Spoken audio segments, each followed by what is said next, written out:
Em 2024, eu e meu marido, a gente finalmente fomos transferidos de Manaus e viemos para o Goiás. E desde então a gente tem vivido assim dias incríveis aqui, gente. Eu amo esse lugar. E em 2024 mesmo, eu comecei a ler um livro que ele tocou profundamente dentro de mim ao ponto de me mudar como pessoa, sabe? E esse livro me fez querer ser uma nova pessoa, com novos hábitos, me fez entender o meu propósito aqui na Terra. E esse livro, uma amiga tinha me emprestado. Aí esse ano eu comprei o livro para eu poder fazer as minhas anotações e reler de novo tudo aquilo que eu tinha recebido de direcionamento no ano passado, em 2024. Esse é o livro.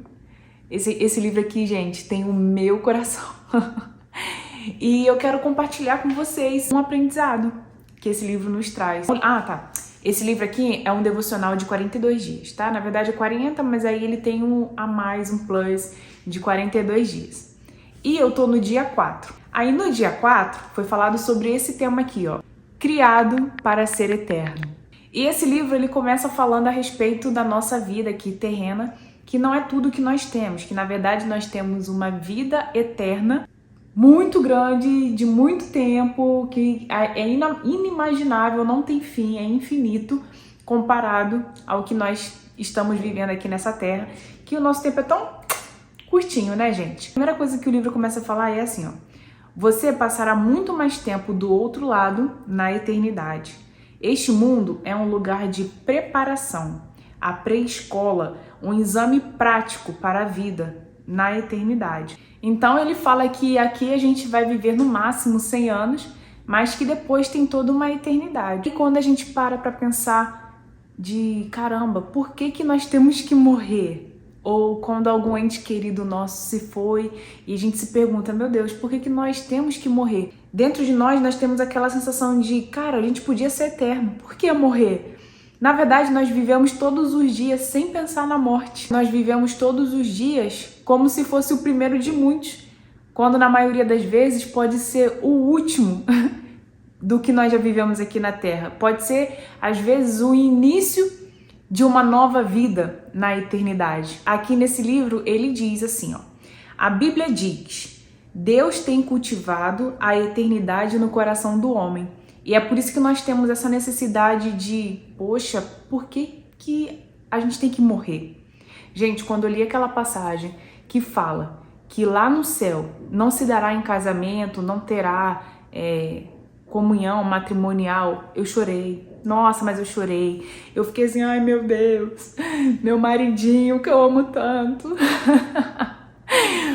A gente vai pra lá, por que a gente não pode continuar sendo casado quando a gente estiver na eternidade? Gente, eu chorei muito por causa disso, porque eu queria muito que o meu marido continuasse sendo meu marido lá na eternidade. Mas lá na eternidade, nós teremos outro tipo de pensamento, totalmente diferente. Então, essa questão de, o meu marido, ser meu marido, isso é uma coisa que não vai ser nem levada em questão pra gente quando nós estivermos lá. Mas vai ser muito satisfatório, muito feliz se o casal, que aqui na Terra, um casal, chegar lá os dois juntos. Significa que os dois caminharam, né, essa trajetória, nessa vida terrena, para um alvo, e os dois juntos conseguiram chegar lá. E eu espero muito, gente, eu espero muito chegar lá um dia. E se Deus quiser, quero que muitas pessoas estejam lá comigo, muitas mesmo. E muitas do meu círculo de amizade, pessoas que eu conheço, pessoas que me veem, que me assistem. E em nome de Jesus eu creio que nós vamos fazer morada na eternidade. Mas, voltando pro livro, diz assim, ó: embora saibamos que o tempo todos morreremos, a morte parece sempre anormal e injusta. A razão de sentirmos que deveríamos viver para sempre é porque Deus condicionou nossa mente com esse desejo. E é exatamente isso. Nós teremos toda uma vida para viver na eternidade e o Senhor, Ele colocou esse desejo no nosso coração e a gente sente isso hoje mesmo, sabe? Ele colocou esse desejo no nosso coração porque hoje, aqui nesse mundo, nós estamos num corpo, gente, temporário. O nosso corpo está lá no céu, que na verdade é a nossa casa. E o nosso espírito, ele sente saudade de casa, ele quer voltar para casa. Então, por isso que dentro de nós sentimos essa necessidade de Por que nós não somos eternos? Poxa, eu queria ser eterno. Mas é um período, tá? É um período. Logo em breve, todos nós passaremos daqui para lá. Que diz assim, o que eu acabei de dizer. A Bíblia chama o corpo terreno de temporária habitação, mas refere-se ao nosso futuro como casa. E essa casa, gente, não foi feita por mãos humanas. Foi feita por Deus e ela durará para sempre. Continuando, o livro diz assim, ó. Se a vida aqui oferece muitas opções, a eternidade nos concede apenas duas: céu ou inferno. Seu relacionamento com Deus aqui determinará o seu relacionamento com Ele na eternidade. Se aprender a amar Jesus, o Filho de Deus, e confiar nele, você será convidado a passar a eternidade com Ele. Entretanto, se desprezar o amor, o perdão e a salvação que Jesus Cristo oferece, você passará a eternidade separado de Deus. Nossa!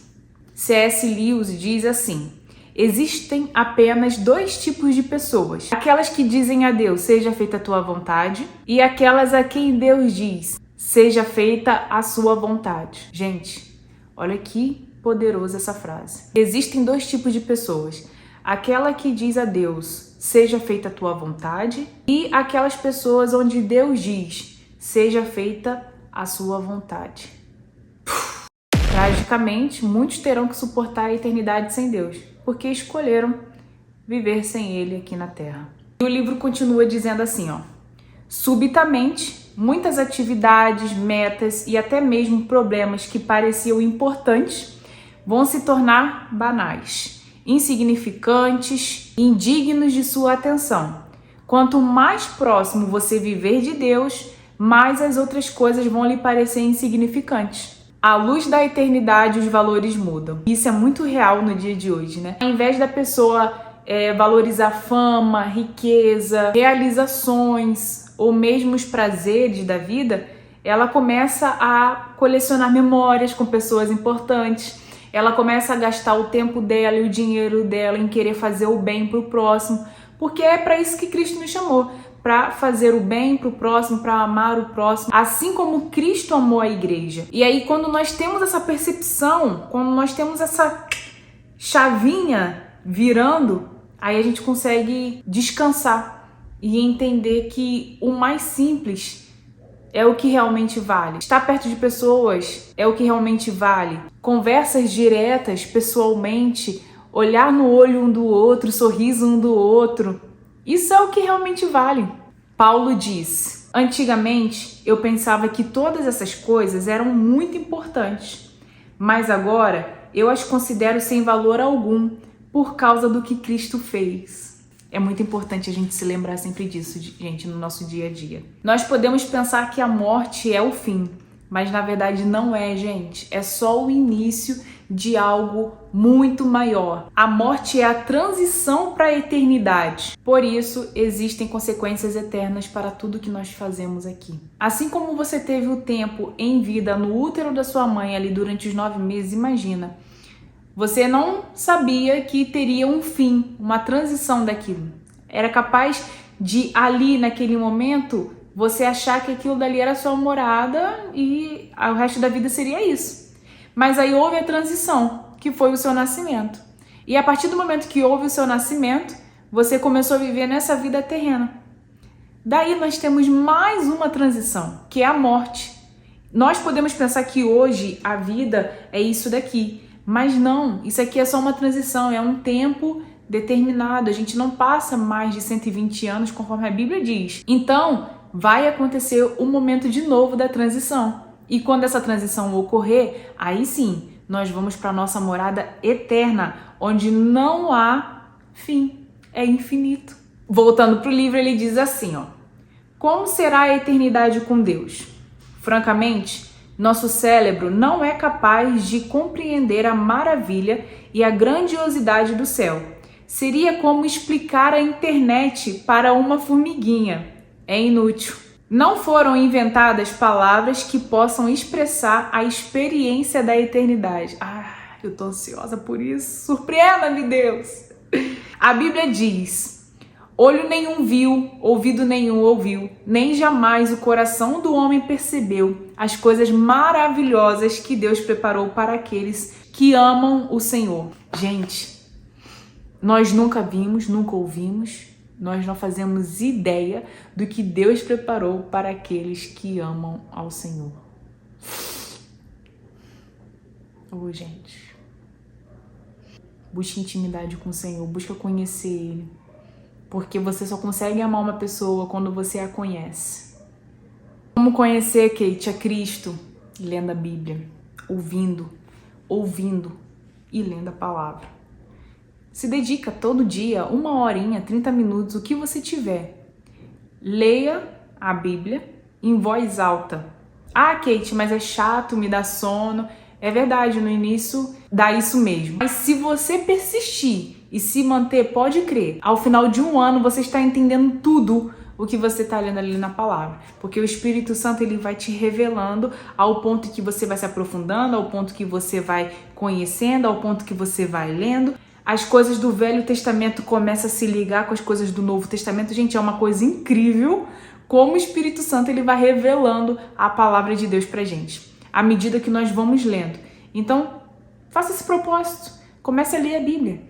10, 15, 30, 1 hora, o tempo que você tiver disponível, o tempo que você puder. Mas faça isso todo dia. Coloque um propósito de conhecer o Senhor verdadeiramente. E a gente só conhece através da palavra. Deus está preparando um lar eterno para nós. No céu, seremos reunidos com os fiéis amados, libertos de toda dor e sofrimento, recompensado por nossa fidelidade neste mundo terreno e designados para um trabalho que preciaremos realizar. Gente, isso aqui é top.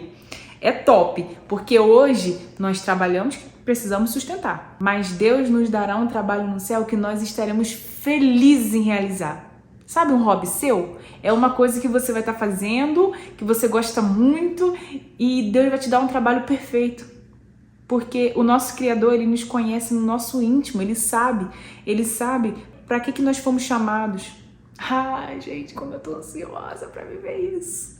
Ai, vamos continuar. Não ficaremos recostados nas nuvens, com áurea, tocando harpa. Desfrutaremos da contínua companhia de Deus e Ele se deleitará conosco para todo sempre. Um dia, Jesus dirá: venham, benditos de meu Pai, recebam como herança o reino que foi preparado para vocês desde a criação do mundo. Estamos todos ansiosos, Senhor. Meus irmãos, Deus tem um propósito para a sua vida. Deus tem um propósito para a minha, Deus tem um propósito para a sua vida. Para cada pessoa aqui nessa terra, o Senhor tem um propósito na vida. E o nosso propósito não termina aqui. A Bíblia diz que tudo que o Senhor planeja durará para sempre. E as suas decisões duram eternamente. Mas é verdade que o único momento onde as pessoas param para pensar e refletir a respeito da eternidade é nos momentos de velório, de enterro. Pode parecer mórbido pensar na morte, mas o livro até aconselha que nós passemos a pensar mais vezes no nosso dia. E não só em momentos onde nós temos que comparecer a um cemitério para enterrar algum ente querido. Porque não é saudável negar o inevitável. Vai acontecer com todo mundo. Somente uma pessoa tola passaria a vida despreparado para o que todos nós sabemos que vai acontecer. Meu irmão, você tá sendo um tolo não, né? Mas a boa notícia é que se você tem um relacionamento com Deus, você não precisa temer a morte. Porque a morte é só uma passagem para a eternidade. Em vez de ser o fim da sua vida, será o nascimento da vida eterna. A Bíblia diz: este mundo não é a nossa pátria. Nós estamos aguardando a nossa pátria eterna no céu. Em comparação com a eternidade, nosso tempo aqui não passa de um piscar de olhos, mas as consequências durarão para sempre. Nós precisamos viver cada dia como se fosse o último. E para finalizar, o livro deixa uma pergunta para meditar, que diz assim: já que fui feito para ser eterno, qual é a única coisa que hoje devo parar de fazer e qual é a única coisa que devo começar a fazer? Fica essa pergunta para mim e para você. Então é isso, meus irmãos. Até o próximo vídeo. Fica na paz. Que o Senhor Jesus te abençoe. Fica com Deus. Tchau!